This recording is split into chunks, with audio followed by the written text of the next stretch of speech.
We now know the identity of the man who drowned in the Spokane River yesterday. The Spokane medical examiner just said that man was 56-year-old Benjamin Colfier. First responders tell us he was not wearing a life jacket. Our Mayor Kawash is at the Spokane River with some tips to keep you and your family safe on the water. Mayor. Yes, Aaron, it's beautiful outside right now, but that's where the water can trick you, being a different temperature than the air temperature. I spoke to a longtime water rafter earlier today who said it's important to have the right clothing and the right gear before heading out on the water. Whether it's the 4th of July or any day of the summer, many of us may see that 80-degree forecast and decide, hey, it's a beautiful day to get out on the water. But before you get out on that raft or tube, there are some things to be aware of, and it all starts with safety.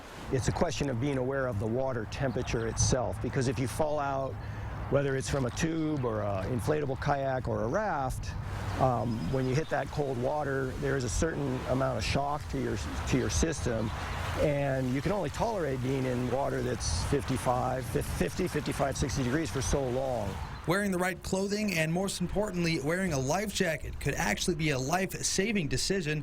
Many times people think, well, the water's calm today, so there's no need for a life jacket, but that's just not the case. There are still plenty of risks of falling from a raft or tube and getting trapped by something underwater. Could be a tree root, could be a rock, and if your foot goes under that and the water's pushing you on your back, then it can, push your head down underwater.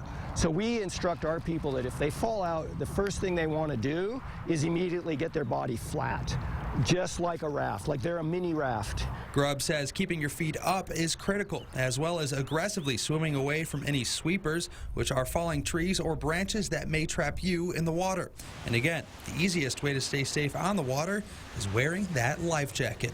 It's such an easy precaution. It's like wearing a seatbelt in a car, a helmet on your bicycle, a PFD, personal flotation device when you're on water.